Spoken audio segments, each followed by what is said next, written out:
Thank you again for your presence and the support of your team. You have the floor. Thank you. Thank you very much, Alexander, and Excellencies, colleagues, and dear friends. It's an opening remarks, and then we will have a real and open and frank discussion as we are gathered here under the Chatham rule. So I think that it's a very important discussion, and a special thanks also to the Geneva call and Save the Children and Switzerland for co-hosting, and Switzerland will come in a couple of minutes, I'm sure. It is clear that today the basic rules of humanity are being shredded. Never before have we seen so many barriers to helping so many people in need. Access blocked, humanitarian workers attacked, hospitals targeted.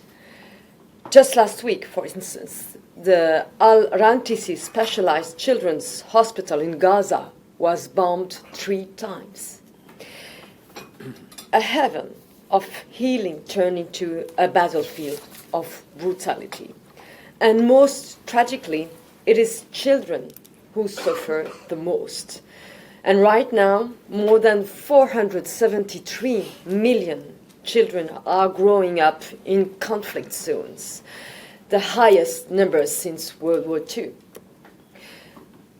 In DRC, a child is reported raped every 30 minutes. In Gaza, a child is killed or injured every 10 minutes. And in Mozambique, grave violations have surged by 400%.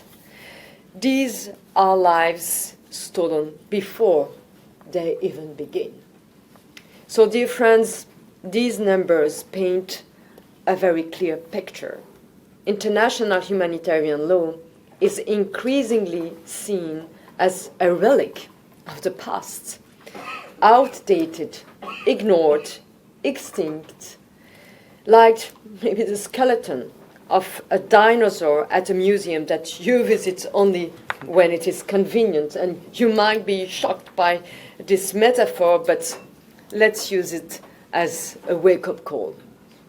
Because I believe our generation has a special calling to keep IHL alive, to keep it strong, healthy, relevant, and respected, a powerful pillar of our rules-based system that has served us for decades.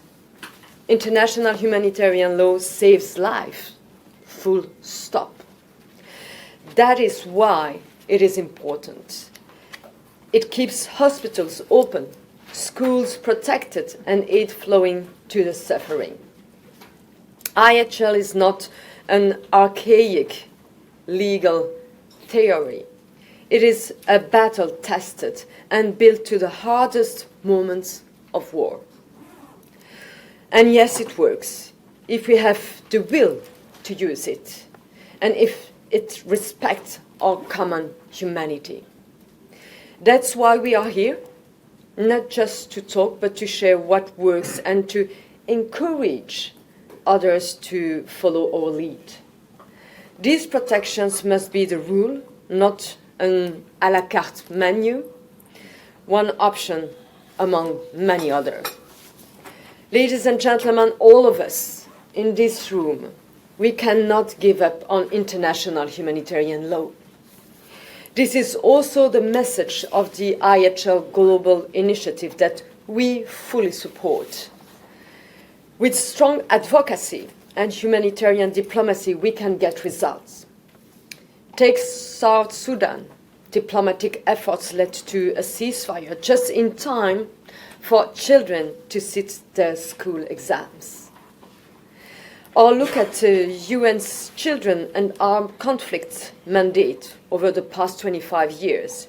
It has helped release more than 200,000 children and prevented countless killings, maiming, sexual violence and attacks on schools and hospitals.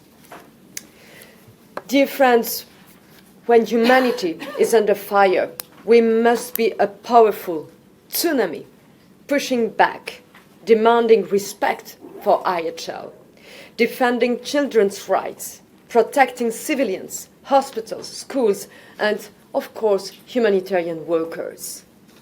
We must do more than just denounce violations. We must show the world that international humanitarian law works when it is respected.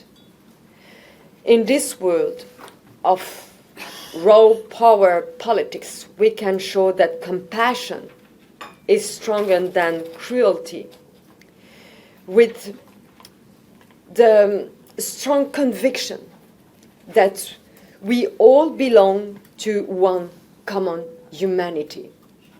I thank you very much.